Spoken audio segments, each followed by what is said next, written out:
핸드폰이 다시 울렸다. 또 한 번. 낡은 아이폰이 나무 탁자 위를 미끄러지듯 조금 움직였다. 마치 도망치려는 듯이. 화면은 계속해서 익숙한 이름들로 깜빡였다. 엄마, 아빠, 윤호. 항상 그 셋이었다. 마치 악몽처럼 반복되는 이름들. 6개월 전 나는 아무 말 없이 그 집을 떠났다. 울음도 고함도 없었다. 조용히 나왔다. 엄마가 마지막으로 외친 말은 배은망덕한 것 당장 꺼져. 다시는 돌아오지 마. 였지만 나는 그녀의 말이 끝나기 전에 이미 등을 돌리고 있었다. 고귀해 보이려고 한 건 아니었다. 그냥 너무 지쳐서 말할 힘조차 없었을 뿐이다. 그때부터 나는 북쪽 도시 외곽, 낡은 1인용 아파트에 살고 있다. 모든 것이 바래 보이고 오래된 느낌이지만 적어도 이곳은 내 공간이다. 문 뒤에서 전화요금 고지서나 차가운 비난을 들이대는 사람은 없다. 오직 천장 선풍기의 삐걱이는 소리와 게으른 햇살이 커튼 사이로 흘러내릴 뿐이다. 핸드폰이 다시 빛났다. 또 엄마. 오늘만 벌써 5번째다. 벨소리가 울리기도 전에 문자 알림이 떴다. 지현아, 아직 가족이 조금이라도 중요하다면 제발 받아줘. 윤호가 너무 힘들어해. 윤호가 힘들어한다고? 나는 입술을 꾹 다물고 화면을 넘긴 채 잠금을 해제하지 않았다. 그 말 너무 익숙했다. 그 애는 힘들어해. 윤호는 네 동생이잖니. 엄마는 10살부터 31가 된 지금까지 윤호를 끊임없이 감싸왔다. 제대로 된 직장 한번 가져본 적 없고 새 옷, 새 게임기, 사고 뒤처리는 늘 누군가가 해줘야 했다. 그 누군가가 바로 나였다. 나는 보험회사에서 주 60시간을 일했고 퇴근 후엔 전구를 갈고 저녁을 만들고 전기요금을 대신 냈다. 나는 늘 착한 딸이었다. 가족이 무너지지 않도록 혼자 피와 잠을 갈아 넣던 딸. 언젠가는 그 노력이 눈에 띌 거라 믿었다. 하지만 아니었다. 나는 핸드폰을 무음으로 전환한 뒤 뒤집어 테이블 위에 놓았다. 그 진동음은 여전히 두개골 안에서 메아리 쳤지만 이제는 괜찮았다. 그 소리가 가슴을 베어내지 못하도록 나는 이미 배웠다. 그들의 불안에 반응하지 않는 법을 나는 배운 것이다. 그날 내가 집을 떠날 때 하늘은 맑았다. 비도 없고 천둥도 없고 아무런 전조도 없었다. 옷 몇 벌, 노트북, 낡은 곰인형 하나만 넣고 여행 가방을 끌었다. 문을 잠그는 소리는 마침표처럼 또렷했다. 그들은 내가 돌아오지 말라고 했고 나는 그 요청을 철저히 존중했다. 단지 그들이 예상하지 못한 건 내가 정말 사라질 거라는 점이었다. 엄마는 여전히 매주 이메일을 보낸다. 아빠는 가끔 짧은 메시지를 남긴다. 감정에 휘둘리지 마라. 윤호, 한 번도 사과한 적 없다. 하지만 어제 그가 처음으로 문자를 보냈다. 어떻게 엄마 아빠를 이렇게 내버려 둘 수 있어? 가족 전부가 너 때문에 고통받고 있어. 내가 원인이라고? 내가 수도세와 대출 이자를 더 이상 내주지 않는다고? 나는 낡은 의자의 등을 기댔다. 오래되어 불편한 등바디가 척추를 누르는 듯 했지만 그조차도 묘하게 안정적이었다. 깊고 천천히 숨을 쉬었다. 그 고요함이 더 이상 두렵지 않았다. 오히려 명확했다. 나는 그들의 통제 밖에서도 존재할 수 있었다. 그리고 그 진동음은 죄책감이 아니라 자유의 흔적이었다. 지난 6개월 동안 나는 단 한 번도 응답하지 않았다. 냉정해서가 아니다. 진짜로 구조 요청이 아닌 외침에 반응하지 않도록 내 뇌를 다시 훈련시켜야 했기 때문이다. 나는 잊히는 데 익숙해졌지만 당연한 존재가 되는 고통은 한참 후에야 이름 붙일 수 있었다. 내가 11살이던 어느 날을 아직도 정확히 기억한다. 그날 윤호가 아빠의 트럭을 긁었다. 은색 포드 F15. 아빠는 늘 내 셋째 자식이라고 부르던 차량이었다. 윤호는 차고 문을 완전히 열지도 않고 후진하다가 옆면에 발톱으로 긁은 듯한 깊은 흠집을 냈다. 엄마가 그걸 처음 발견했다. 크게 숨을 들이쉰 뒤 집안이 조용해졌다. 몇 분 후 엄마는 내게 고개를 돌려 물었다. 지현아, 너 트럭 건드렸니? 나는 얼어붙었다. 그 시간 나는 학교에 있었고 수학시험까지 본 날이었다. 점심시간에도 집에 들어오지 않았는데 질문은 결국 나를 향했다. 윤호는 부엌 식탁에 앉아 차가운 피자 조각을 씹고 있었다. 아무 일도 없었다는 듯이. 아니, 정말로 그 애에게는 아무 일도 아니었다. 우리 집에서 편애는 폭풍처럼 몰려오지 않았다. 곰팡이처럼 조용히 서서히 눈에 띄지 않게 파고들었다. 그 기운은 벽을 타고 틈 사이로 번지며 숨결 깊숙이까지 스며들었다. 나중에 알았다. 어떤 것들은 이미 숨을 막을 만큼 퍼진 후에야 존재를 깨닫는다는 걸. 나는 한 번도 똑똑하다거나 자랑스럽다는 말을 들어본 적 없다.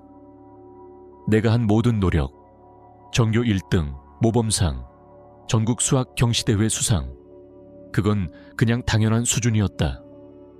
너 정도면 당연히 해야지. 반면 윤호는 일주일 동안 결석 없이 수업에만 나가도 박수갈채를 받았다. 대학 시절 나는 노원에 있는 스테이크 하우스에서 3년간 서빙 일을 했다. 매일 밤 10시에 손이 저릴 만큼 무거운 접시를 들고 퇴근했고 그 후에야 자취방으로 돌아와 CAPA 시험 공부를 했다. 윤호는 레크리에이션 스포츠라는 전공으로 입학했지만 중간에 중퇴했다. 엄마는 말했다. 그 애는 원래 그런 학습 스타일이 아니야. 한 번은 내가 103도의 고열로 병원에 가야 했을 때도 아무도 데려다 줄 시간이 없었다. 나는 운전해서 직접 응급실에 갔다. 반면 윤호는 감자튀김을 너무 많이 먹고 배탈이 났을 때 엄마가 곧장 구급차를 불렀다. 엄마와 아빠는 모두 응급실에 나타났고 나는 단지 이런 문자 하나를 받았다. 라면 있어. 나 오늘 늦어. 내가 첫 정규직을 보험회사에 입사했을 때 기뻐서 집에 전화를 걸었다. 아빠는 이렇게 말했다. 좋네. 건강보험료 잘 챙겨. 윤호가 주말 목공 수업에 초대받았을 땐 온 가족이 페이스북에 올렸다. 마치 하버드의 장학생으로 합격한 사람처럼. 나는 늘 믿었다. 내가 조용히 문제 일으키지 않고 열심히만 하면 결국에는 나도 가족의 일원으로 인정받을 거라고. 하지만 그건 착각이었다. 어느 날 밤 긴 근무를 마치고 집에 들어왔을 때였다. 허리는 쑤시고 목은 돌덩이처럼 굳어 있었다. 거실에 들어서자 엄마가 윤호와 함께 앨범을 뒤적이며 소파에 앉아 있었다. 사진첩엔 내가 나온 사진이 딱 한 장 있었다. 그것도 빛이 바래고 흐릿하게 노출된 설명도 없는 사진이었다. 반면 윤호는 3페이지에 걸쳐 우리 천사의 어린 시절이라는 제목으로 꾸며져 있었다. 나는 꽤 오랫동안 거기 서 있었다. 누군가 내 존재를 알아채길 바라면서. 하지만 아무도 돌아보지 않았다. 아무 말도 없었다. 아무도 밥은 먹었니? 하지 않았다. 나는 조용히 방으로 들어가 문을 닫았다. 그날 밤 처음으로 꿈속에서 도망치고 있었다. 도망간다는 느낌이 아니라 무언가를 향해 달려가는 듯한 꿈. 나는 거의 30년 동안 그 집을 보금자리라 믿고 살았다. 하지만 나중에야 알게 됐다. 나는 딸이 아니었다. 그저 도구였다. 무게를 짊어지고 빈 곳을 메우고 항상 책임감 있는 사람으로 있어야만 했던 존재. 다른 사람들이 무너질 수 있도록 버텨주는 기둥. 나이를 먹을수록 점점 더 분명해졌다. 그들이 윤회에게 던진 칭찬은 곧 내 노력을 향한 무시였다. 그들은 내가 빛나길 원하지 않았다.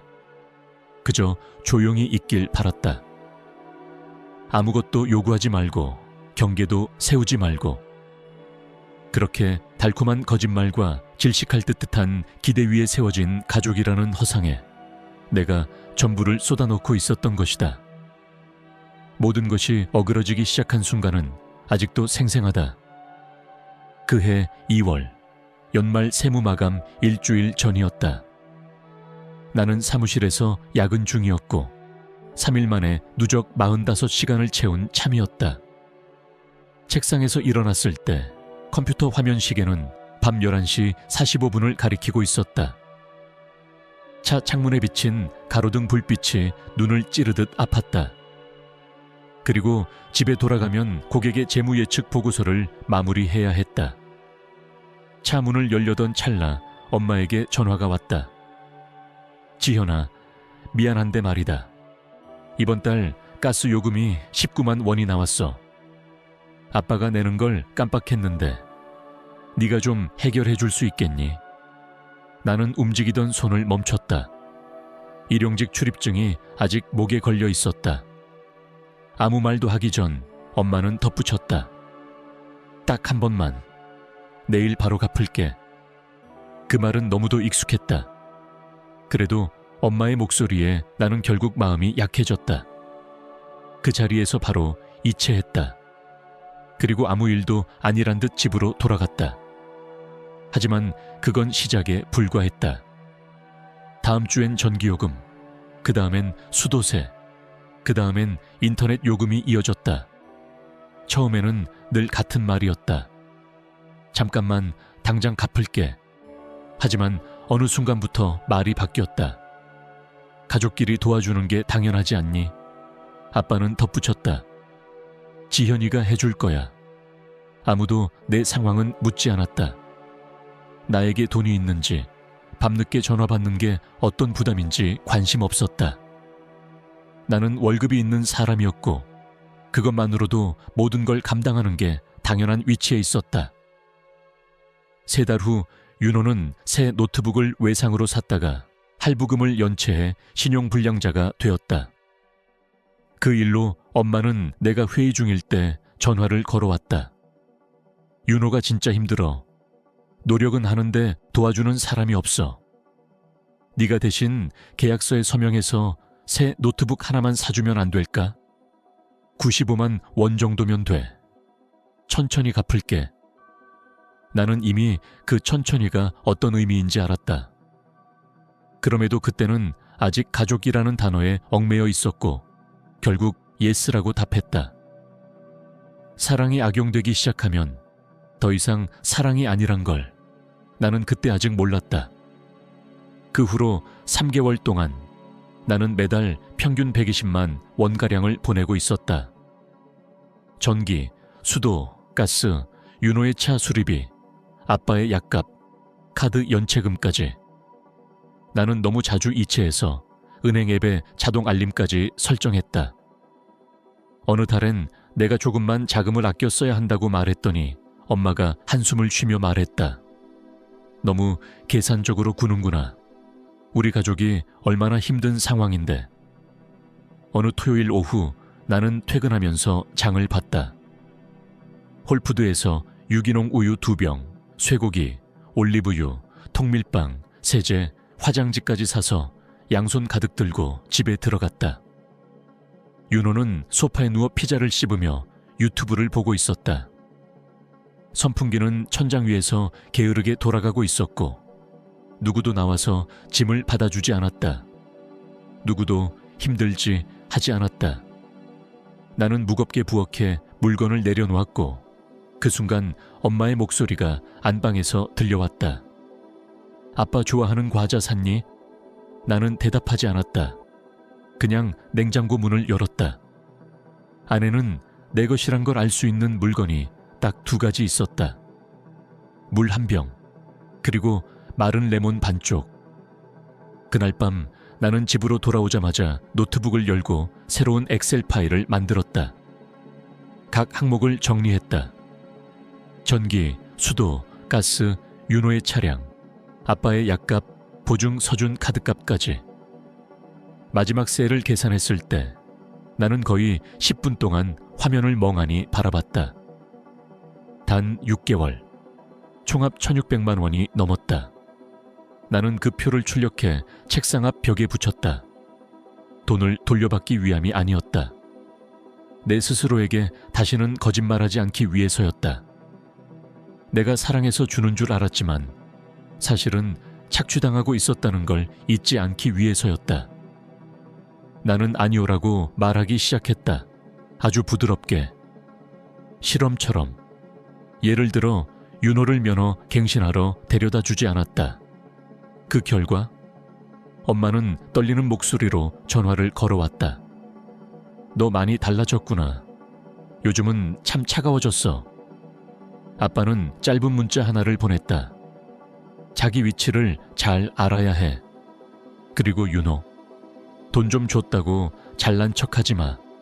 라는 메시지를 보냈다. 나는 예전엔 믿었다. 내가 충분히 잘하면, 충분히 베풀면 언젠가는 그들이 내 소중함을 깨닫겠지. 하지만 내가 처음으로 단지 조금만, 정말 조금만 나를 위해 남기기 시작했을 때 그들은 내가 그들을 배신한 것처럼 굴었다. 그날 밤 나는 잠들지 못했다. 분노 때문이 아니었다. 단지 깨달았기 때문이다. 나는 그들에게 한계가 있는 존재로 보인 적이 없었다. 그저 끊임없이 주는 존재, 감정 없는 공급원, 뿌리 없이 떠받치는 기둥. 하지만 기둥도 받쳐주는 게 없으면 무너진다. 그날은 토요일이었다. 오후 6시가 넘어서야 나는 사무실을 나섰다. 점심 도시락은 꺼내보지도 못한 채 하루 종일 자리에 앉아 있었다. 그 주 전체를 통틀어 단 하루도 일찍 퇴근한 날이 없었다. 긴급한 투자 리스크 분석, 갑작스러운 대형 고객 미팅, 그 모든 일들을 소화하고도 나는 주말을 앞두고 평소처럼 마트에 들렀다. 엄마가 문자로 보낸 품목들, 아몬드 우유 2병, 기름기 없는 소고기, 유기농 올리브유, 통밀빵, 그걸 모두 담았고 윤호가 좋아하던 간식과 과일도 집었다. 계산서를 확인하니 17만 원이 넘었다. 나는 한숨을 내쉬며 채 짐을 실었다. 그리고 익숙한 길을 따라 동쪽 끝, 오랫동안 살았던 그 집으로 향했다. 거의 40분이 걸렸다. 그 동네에 들어설 때마다 가슴에 멍울처럼 얹히는 감정이 있었다. 그건 그리움이 아니라 오래된 통증 같은 것이었다. 현관문은 약간 열려 있었다. 누군가 내가 오리라는 걸 예상하고 있었던 것 같았다. 나는 어깨로 문을 밀며 안으로 들어갔다. 양손은 여전히 무거웠고 집안은 어둡지 않았지만 불은 이미 켜져 있었다. 리빙룸에서는 윤호가 보던 리얼리티 쇼가 흘러나왔다. 나는 말없이 부엌으로 가서 장본 물건을 조심스레 내려놓았다. 공기 중에 퍼진 세제 냄새가 눈을 찌를 정도로 강했다. 엄마는 늘 주말마다 집안을 닦았다. 그것은 청결 때문이 아니라 자신이 여전히 모든 걸 통제하고 있다는 걸 보여주기 위한 제스처였다. 하지만 실제로 청소 도구도 세제도 쓰레기 봉투도 모두 내가 산 것들이었다. 뒤를 돌아보자 엄마가 부엌 문간에 서 있었다. 팔짱을 낀 채 눈을 깜박이지도 않고 날 쳐다보고 있었다. 얘기 좀 하자. 그녀의 목소리는 단단하고 차가웠다. 나는 그대로 얼어붙었다. 신발도 벗지 않은 채였다. 방금 퇴근했어요. 잠깐만 시간 좀 줄래요? 그렇게 말하자마자 그녀는 딱 잘라 말했다. 안 돼. 이건 더 미룰 수 없는 얘기야. 그 순간 아빠가 계단 아래에서 모습을 드러냈다. 말없이 마치 그림자처럼. 윤호는 여전히 소파에 누워 있었고 다리를 테이블 위에 올린 채 컨트롤러를 손에 들고 있었다. 그는 고개조차 들지 않은 채 중얼거렸다. 왔네. 나는 가방을 더 꽉 움켜쥐었다. 무슨 일이죠? 엄마는 깊은 한숨을 쉬며 나를 비난하는 듯한 눈빛으로 말했다. 넌 직장도 있고 차도 있고 아파트도 있잖아. 그런데 이 집은 지금 무너지고 있어. 아빠는 지쳤고 윤호는 아직도 방향을 못 잡고 있어. 이제 좀 더 책임져야 할 때야. 나는 한 걸음도 움직이지 않은 채 입을 열었다. 저는 거의 2년 동안 전기, 가스, 수도, 인터넷, 심지어 집 대출까지 매달 1,000만 원 넘게 보내고 있어요. 더 뭘 어떻게 책임지라는 거예요? 아빠가 말없이 끼어들었다. 목소리는 무미건조했다. 이건 책임의 문제야. 가족이면 책임을 져야지. 나는 천천히 고개를 끄덕이며 되물었다. 그럼 윤호는요? 공짜로 살면서 손가락 하나 까딱 안 하는 손님인가요? 그때 윤호가 몸을 일으켰다. 컨트롤러를 내려놓으며 냉소적으로 말했다. 날 끌어들이지 마. 난 아무것도 부탁한 적 없어. 싫으면 그냥 안 하면 되잖아. 생색내지 말고. 나는 쓴웃음을 지었다. 그 말이 가슴을 후려쳤지만 동시에 너무 익숙한 대사였다. 나는 조용히 하지만 단단하게 말했다. 문제는 내가 생색을 낸 게 아니라는 거야. 나는 진심이었어. 엄마가 테이블을 내리쳤다. 그만해. 너 요즘 점점 이기적으로 변하고 있어. 혼자 산다고, 다 가졌다고, 이제 가족보다 위에 있다고 생각하는 거야. 이 집은 지금 압류 직전이야. 윤호 학자금 대출도 거절됐고 아빠는 보험도 끊겼어. 그런데 너는 숫자만 계산하면서 우리를 짐처럼 여기는 거니. 나는 방안을 천천히 둘러봤다. 이 집 내가 유지시켰던 공간. 하지만 단 한 번도 내 안부를 물은 적 없었던 사람들. 내가 밥은 먹고 다니는지, 내 월세는 밀리지 않았는지 단 한 번도 관심 갖지 않았던 그들이었다. 그래서 이 대화의 목적이 뭐죠? 월급 전부를 원하세요. 대출 다 갚아달라는 거예요. 윤호차 새로 사줄까요? 그래야 겨우 뭔가 할 의욕이 생기겠어요. 윤호가 벌떡 일어섰다. 눈을 부릅뜨며 말했다. 선 넘었어, 지현아. 나는 그 눈빛을 정면으로 마주보며 말했다. 내가 주 60시간 넘게 일해. 사회생활도 포기하고 이 집 지키려고 내 삶을 바쳤어. 그런데 넌? 소파에서 리모컨이나 만지작거리면서 요구만 했지. 넌 도대체 뭘 했니? 정적. 아빠는 모자를 고쳤으며 낮은 목소리로 말했다. 책임 있는 딸이라면 이해했겠지. 나는 고개를 천천히 끄덕였다. 분노는 이미 사라진 뒤였다. 남은 건 허탈함뿐. 그러니까 내가 돈을 보내지 않으면 딸이 아닌 거군요. 아무도 대답하지 않았다. 나는 가방을 집어들고 문을 열었다. 밖에서는 찬바람이 얼굴을 후려쳤지만 그 바람은 오히려 머리를 맑게 만들었다. 문을 세게 닫지도 소리를 지르지도 않았다.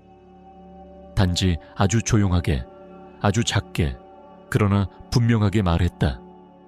그렇다면 이 집에는 더 이상 지현이라는 딸은 없습니다. 내 마지막 문장을 내뱉었을 때 그 방 안은 완전히 정지된 것 같았다.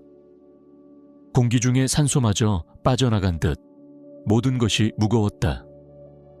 윤호는 소파 옆에 서서 아직도 미처 뜯지 않은 생수병을 손에 들고 굳어 있었고 아빠는 바닥을 바라보며 여전히 모자의 챙을 움켜쥐고 있었다. 마치 뭔가 말하고 싶었지만 차마 할 수 없다는 듯한 표정. 그리고 엄마는 내게 아주 낯선 눈으로 나를 바라봤다. 분노도 후회도 아닌 오직 그 건조한 시선 하나. 나는 그 차운 눈빛을 평생 잊지 못할 것이다. 꺼져. 엄마는 마치 이빨로 잘라낸 듯한 소리로 말했다. 지금 이 가족을 버리면 다시는 돌아올 생각도 하지 마. 나는 움직이지 않았다. 아빠가 잠깐 나를 올려다봤지만 결국 아무 말 없이 고개를 숙였다. 윤호는 고개를 돌리며 미소를 지었다. 그건 경멸도 아닌 내가 예상한 대로 됐네 라는 듯한 표정이었다. 나는 입을 열었다. 무언가 말하려 했다. 혹은 마지막 인사를 남기려 했는지도 모른다. 하지만 결국 아무 말도 하지 않았다. 놀랍게도 고통은 느껴지지 않았다. 오히려 가벼웠다. 참으로 이상할 정도로. 나는 천천히 뒤돌아섰다. 아직 냉장고에 넣지도 못한 장바구니를 든 채로. 현관문은 등 뒤에 있었다. 거리에 가로등 불빛이 거실 바닥을 대각선으로 가르며 흘러 들어오고 있었다. 나는 조용히 문을 열었다. 마지막으로 한번 등 뒤를 돌아봤다. 누구도 나를 보지 않았다. 누구도 가지마라고 말하지 않았다. 그 어떤 말도 없었다. 나는 그 집의 문을 닫았다. 문은 조용하고 확실하게 딸깍 소리를 내며 닫혔다. 마치 날카로운 칼날이 마지막 실오라기를 자르듯 깔끔하게, 확실하게. 밖의 바람은 예상보다 더 차가웠다. 눅눅한 풀냄새, 마른 나뭇가지들이 흔들리며 내는 소리. 나는 천천히 차까지 걸어갔다. 장을 본 가방을 조수석에 올려놓고 운전석에 앉았다. 시동은 걸지 않았다. 두 손으로 핸들을 잡은 채 앞을 응시하며 한참을 가만히 있었다. 눈물도 없었고 손도 떨리지 않았다. 후회도 두려움도 죄책감도 아니었다. 단지 기이할 만큼 평온했다. 나는 상상했었다. 이 순간이 오면 분명 아이처럼 울게 될 거라고. 하지만 전혀 아니었다. 내가 느낀 것은 공허함이 아니라 해방감이었다. 그 넓은 공백은 내 숨을 막는 게 아니라 오히려 숨을 쉴 수 있게 해줬다. 집으로 돌아오는 길에는 음악도 틀지 않았다. 아무에게도 전화하지 않았고 아무도 찾지 않았다. 오직 도로 위를 달리는 차 바퀴 소리만이 흘러나왔다. 이상하리만큼 안정적인 소리. 누구도 나를 기다리지 않았다. 누구도 내게 영수증을 요구하지 않았고 한 번만 더 부탁해 라며 매달리는 사람도 없었다. 밤 8시쯤 내 작은 아파트에 도착했다. 2층까지 천천히 짐을 들고 올라갔다. 집 안은 따뜻했고 벽에는 은은한 노란 조명이 비쳐 있었고 몇 시간 전 켜둔 라벤더 오일의 잔향이 아직도 남아 있었다. 나는 가방을 부엌에 내려놓고 신발을 벗고 코트를 걸었다. 모든 움직임이 느리지만 평화로웠다. 마치 오랜 폭풍 속에서 빠져나온 사람처럼. 물 한 잔을 따라 소파에 앉았다. 그제야 온몸이 떨리기 시작했다. 공포 때문이 아니라 긴장이 풀렸기 때문이다. 수년 동안 늘 긴장된 상태로 살아온 내 몸이 이제야 경계심을 풀 수 있게 된 것이다. 나는 천천히 방 안을 둘러봤다. 모든 가구는 중고로 산 것이고 소파는 빛이 바랬다. 구석에는 잘 자라지 못했던 몬스테라 화분이 있었다. 2달간 거의 돌보지 못했는데 그럼에도 새로운 잎사귀가 막 피어나고 있었다.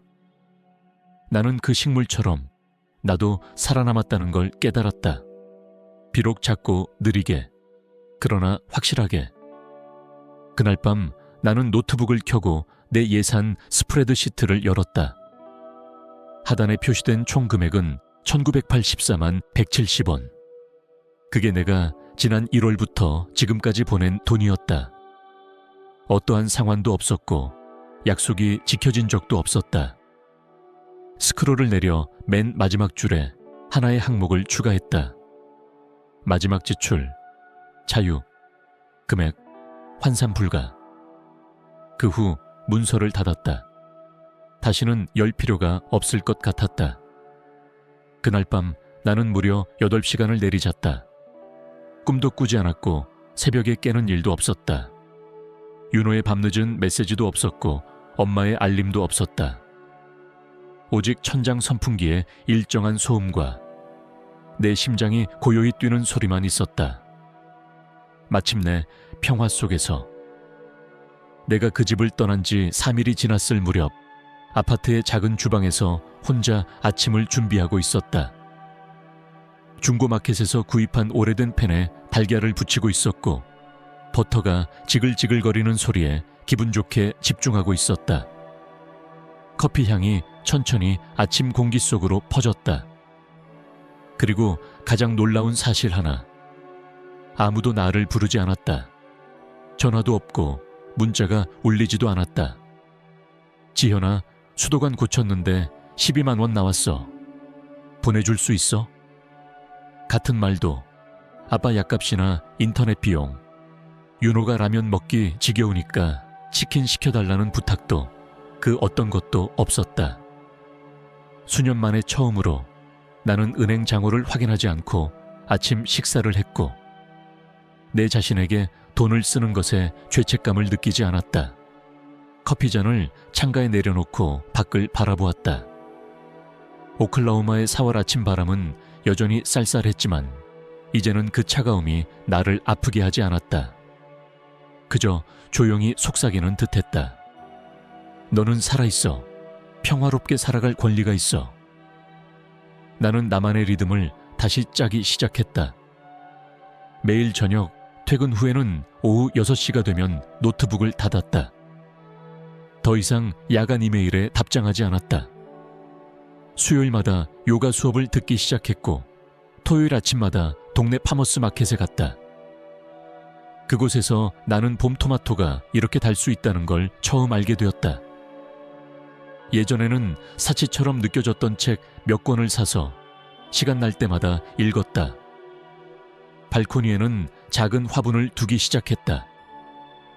로즈마리 한 그루, 라벤더 몇 송이, 그리고 실수로 물을 너무 자주 줬는데도 꿋꿋이 살아남은 민트 화분 하나. 그 조용한 저녁 시간 속에서 나는 하나의 사실을 깊이 이해하게 되었다. 침묵은 더 이상 두려운 게 아니었다. 예전 그 집에서는 침묵은 늘 폭풍 전야 같은 것이었다. 엄마의 침묵은 분노의 신호였고 아빠의 침묵은 판단이었으며 윤호의 침묵은 언제 내게 무언가를 요구할지를 계산하는 시간이었다. 하지만 이곳에서의 침묵은 단지 아무도 내게 무언가를 필요로 하지 않는다는 뜻이었다. 그리고 그것은 이기적인 게 아니었다. 오히려 해방이었다. 10년이 넘는 시간 동안 나는 저축이라는 걸 거의 해보지 못했다. 하지만 이제는 가능했다.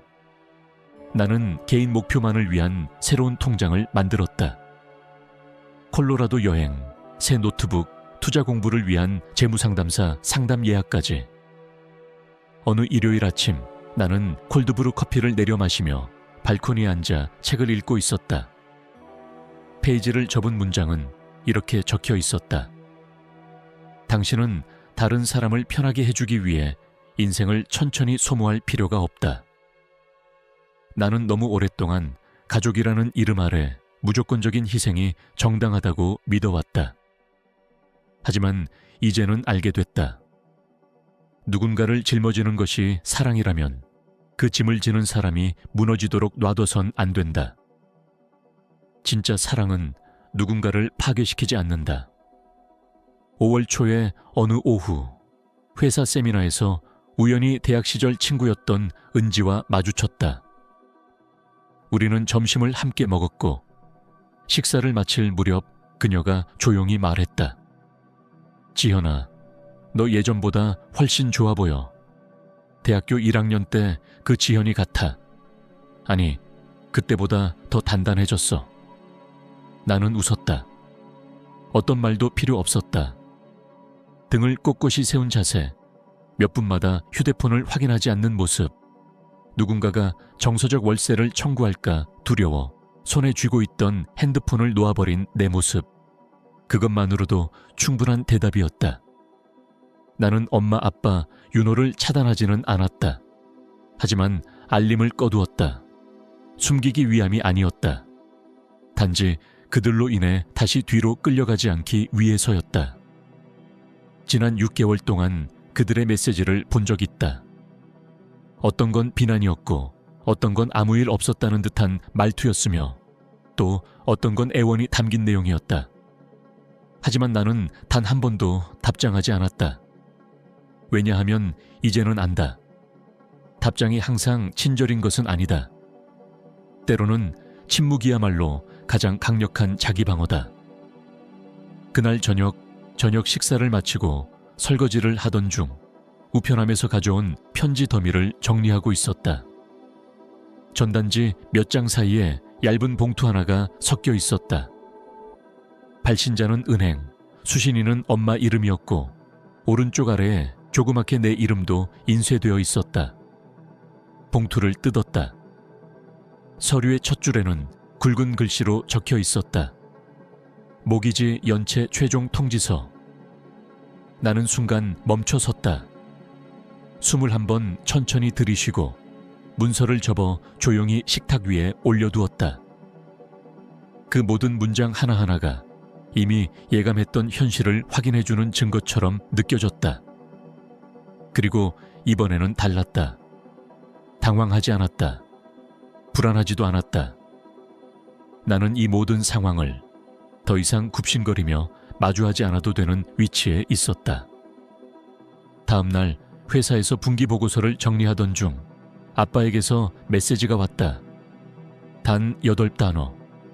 지현아, 이번 달엔 왜 입금 안 했니? 나는 그 문장을 3번은 읽었다. 내 눈은 입금이라는 단어에 멈췄다. 인사도 물음표도 설명도 없었다. 마치 내가 당연히 해야 할 의무를 까먹은 듯한 말투. 나는 노트북을 덮고 핸드폰을 꺼내 은행 앱을 열었다. 지난 6개월간 단 한 번도 돈을 보내지 않았다는 사실은 분명했다. 나는 그들이 그 침묵을 통해 무언가를 깨달았을 거라 생각했다. 하지만 아니었다. 그들은 단지 내가 일시정지 상태에 있을 뿐이라 믿고 있었던 것이다. 이상한 감정이 마음속 어딘가를 찔렀다. 그냥 넘기고 싶었지만 뭔가 찝찝해서 결국 은행에 전화를 걸었다. 상담사는 3번의 벨소리 후에 전화를 받았다. 나는 주소를 확인하고 신원을 인증한 뒤 최대한 차분하게 물었다. 1547 웨스트우드 드라이브 주택의 현재 모기지 상황을 확인할 수 있을까요? 상담사는 잠시 말을 멈추었다가 조심스럽게 대답했다. 해당 계좌는 현재 8개월 연체 상태입니다. 현재는 압류 전 단계이며 최종 통지서가 약 3주 전 발송되었습니다. 나는 말이 막혔다. 8개월? 내가 아직 돈을 보내고 있던 시점까지 포함된 기간이었다. 그럼 내가 그 돈을 보낼 당시에도 이미 모기지는 밀리고 있었던 건가? 나는 그 전화를 끊고 자리에서 잠시 멍해졌다. 손이 차갑게 식어갔다. 무기력하게 노트북을 열고 예산 스프레드시트를 다시 확인했다. 처음 잠시만 도와달라는 말에 시작된 송금. 마지막 돈을 보내던 순간까지의 기록. 총액은 1,800만 원이 넘었다. 그리고 그 집은 지금 은행에 의해 압류될 위기에 있었다. 나는 윤회에게 전화를 걸었다. 예상보다 빨리 받았다. 지현아, 드디어 전화했네. 엄마가 너무 걱정하고 있어. 은행에서 또 편지가 왔어. 네가 어떻게 할 생각인지 말 좀 해. 나는 혼란스러웠다. 무슨 계획을 말하는 거야? 나 그 집이랑 이제 상관없어. 윤호는 한숨을 내쉬며 말했다. 모르는 척하지 마. 지금까지 네가 모기지 내고 있었잖아. 근데 갑자기 끊어버리면 어떡해? 은행이 집을 뺏어가게 생겼어. 너도 책임 있어. 나는 말문이 막혔다. 내가 8개월 동안 돈 보냈잖아. 그 돈은 다 어디 간 거야? 그는 잠시 조용하더니 퉁명스럽게 말했다. 엄마가 말하길 너는 일부만 낸 거래. 부족했대. 그래서 몇 달 밀렸고. 뭐 엄마가 썼겠지. 나는 목소리를 낮췄다. 너는 그 집에 살면서 은행에서 계속 날아온 우편물도 못 봤어. 정전됐다가 다시 들어온 전기도 눈치 못 챘어. 네가 나한테 받는 돈으로 뭘 하는지도 모르고. 윤호는 짜증 섞인 목소리로 말했다. 지금 뭐 하자는 건데? 우리가 힘든 건 사실이고 너는 밖에서 편하게 살고 있잖아. 이 집 하나 살리자고 그냥 한 번만 더 도와주면 되잖아. 나는 웃음이 나왔다. 아주 싸늘한 웃음. 나는 너희의 보험도 아니고 플랜 B도 아니야. 그리고 우리라고 말하지 마. 나는 그 우리 안에 없어. 나는 전화를 끊었다. 3분 후 엄마에게서 전화가 왔다. 나는 받지 않았다. 곧이어 문자가 도착했다. 짧은 문장들이 이어졌다. 지현아, 네가 부담 느낀 거 알아. 하지만 이 집도 내 집이야. 여기서 컸잖니. 우리가 이 집을 잃으면 너 후회할 거야. 그 다음엔 아빠의 문자. 우리 집이야. 네가 이렇게 외면해도 되는 거니? 그리고 마지막엔 윤호. 좋아, 그냥 도망쳐. 나중에 너도 힘들어지면 누가 도와줄지 보자. 나는 화면을 멍하니 바라봤다. 그리고 아무 감정도 느껴지지 않았다. 분노도 눈물도 아픔도 없었다. 오직 선명함. 내가 지금 명확히 보인다는 느낌. 그들은 나를 딸이 아니라 보험증권처럼 여겨왔다는 사실. 걱정이 아니라 출금 수단으로서의 나. 나는 문서 위에 놓인 은행 통지서를 다시 집어들었다. 그리고 그걸 조용히 찢었다. 분노 때문이 아니었다. 이제는 진실을 받아들였기 때문이다. 나는 내가 단 한 번도 소유하지 않았던 집을 더 이상 지킬 수 없다. 마치 내가 그 가족 안에서 진짜로 자리를 갖고 있었던 적이 한 번도 없었던 것처럼. 그날 밤 나는 핸드폰을 열고 그동안 쌓여있던 엄마의 메시지를 천천히 스크롤하기 시작했다. 첫 메시지까지 도달하려면 3번은 손가락을 쓸어 넘겨야 했다. 지현아, 네가 화난 건 알지만 너 생각만큼 간단한 문제가 아니야. 아빠 보험도 끊기고 윤호는 이제 네 도움밖에 받을 수가 없어. 우리가 집을 잃게 되면 가족 모두가 널 원망하게 될 거야. 그 다음엔 아빠. 얘야, 여긴 아직도 네 집이야. 진짜 우리 길거리로 나앉는 거 보고 싶니? 그리고 마지막으로 윤호는 늘 그랬듯 무례하고 뻔뻔했다. 그래, 그냥 그렇게 나 몰라라 해. 나중에 네가 힘들어지면 그때 누가 널 도와줄지 두고 보자. 나는 화면을 바라보며 아무 말도 하지 않았다. 아무런 감정이 들지 않았다. 놀라울 정도로 무감각했다. 고통도 사라지고 눈물도 말라버린 자리엔 단 하나의 감각만이 남아있었다. 깨달음이었다. 나는 오랜 시간 동안 침묵이라는 이름 아래 이용당해왔다는 것을. 내가 주는 사랑은 감사가 아닌 당연함으로 소비되었고 내가 지키는 배려는 약점으로 해석되어 왔다는 것을. 나는 다시 전화를 걸었다. 이유는 간단했다. 그들이 자격이 있어서가 아니라 내가 이 모든 이야기를 스스로 마무리하고 싶었기 때문이다. 엄마가 한 번만에 전화를 받았다. 통화음이 끝나기도 전에. 스피커폰으로 바꿨는지 아빠가 탁자 위를 두드리는 소리와 윤호의 숨소리까지 함께 들렸다. 지현아, 엄마는 너무도 부드럽게 말했다. 오히려 그 말투가 소름 끼칠 정도였다. 단 하나만 묻고 싶어요. 나는 천천히 명확하게 말했다. 8개월 전까지도 제가 돈을 보내고 있었어요. 그 돈 도대체 어디에 쓴 거예요? 몇 초간 침묵이 흘렀다. 그리고 엄마가 더듬거리며 말했다. 그게 아빠 치과 치료가 있었고 윤호차도 고장났고 요즘 물가가 너무 오르다 보니까 나중에 다시 갚을 생각이었어. 나는 말을 끊었다. 그럼 결국 내가 보낸 모기지 비용은 집 대출에 쓰이지도 않았고 당신들은 그걸 숨긴 채 그냥 썼다는 거네요. 아빠가 나섰다. 그럴 생각은 아니었지만 네가 떠나지만 않았어도 상황이 이렇게까지 되진 않았을 거야. 조금만 더 도와줬으면. 나는 웃음이 나왔다. 내가 남아있었으면 당신들은 여전히 아무 말도 없이 내 돈을 썼겠죠. 아무 설명도 없이. 엄마의 말투가 날카롭게 변했다. 지현아, 넌 너무 냉정해졌어. 내가 너를 10달 동안 품고 낳았어. 그런데 지금 우리가 이 지경인데 외면한다고? 진짜 네가 그렇게 무정한 애였니? 아니요, 나는 조용히 대답했다. 전 냉정한 게 아니라 이제 바보가 아닌 거예요. 정적이 감돌았다. 나는 다시 입을 열었다. 저는 당신들의 딸이지 당신들의 구조금이나 신용카드가 아니에요.